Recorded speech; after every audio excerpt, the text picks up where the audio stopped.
নমস্কার, কেমন আছেন সবাই? আশা করছি সবাই খুব খুব ভালো আছেন, আর আমরাও আপনাদের আশীর্বাদে খুব ভালো আছি।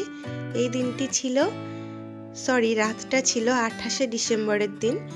আমাদের 31 তারিখে দুবাইতে ফেরার ফ্লাইট ছিল, আর এদিন ছিল 28শে ডিসেম্বর। এটা হচ্ছে বইখোলা, মানে আমার শ্বশুরবাড়ির পাড়ায় যে পৌষকালী মায়ের মন্দির আছে, সেই পৌষকালী মায়ের মন্দিরের পুজোর দিন। তো ভাবলাম যখন বাড়িতেই আছি তাহলে উপোস থাকা যাক, কারণ এই সময়তে কখনোই থাকা হয় না, দুবাইতেই থাকা হয়। এবার কারণবশত যাওয়া হয়েছিল দেশে, তাই ভাবলাম যে এবার উপোস থাকি। তো মাকে আমরা নিতে এসেছিলাম পালবাড়ির থেকে, মাকে নিয়ে মন্দিরের দিকে সবাই রওনা দিয়েছিলাম আমরা।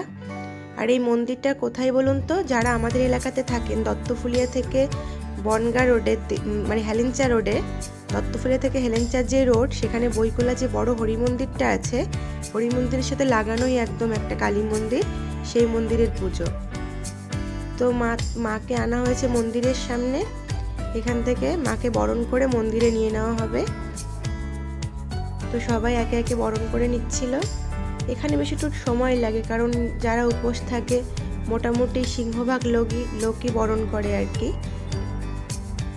আর সবাই তো মাকে মন ভরেই বরণটা করতে চায়, ভাবে মাকে যখন পেয়েছি সহজে তো মাকে ছাড়বো না, যে যত মনের কথা সব কিছুই মাকে বলে। তো পুজো শুরু হতে বেশ অনেক রাত হয়ে গেছিল, শেষ হতেও অনেক রাত হয়েছিল।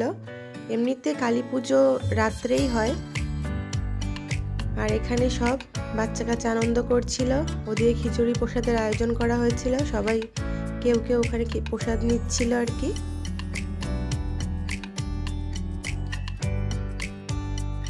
তো ভাবলাম আমিও একটু ভিডিও করে নিই, কারণ এইসব স্মৃতিগুলো না থেকে যাক আমার ইউটিউব ফেসবুকে, যাতে পরের বছর দেখতে পারি।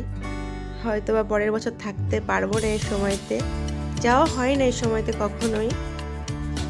এ তো এবছর কপাল ভালো না, মানে যাওয়া হয়েছিল সেটাই হচ্ছে কথা, তার জন্যই পুজোটা করতে পেরেছি।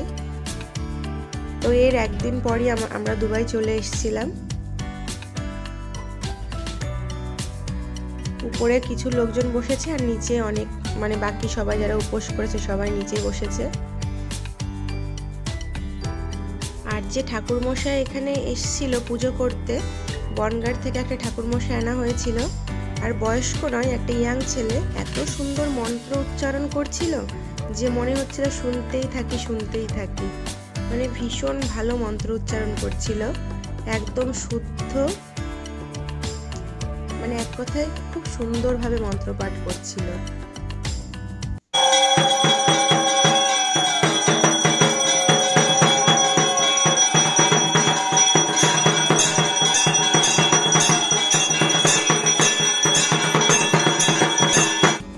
এদিকে আমার পতিদেব দেখুন বসে গেছিল ঢাক বাজাতে, কারণ যে ঢাক বাজাচ্ছিল সে একটু অন্য কাজে কোথাও গেছিল, তার জন্য উনি বসে গেছে।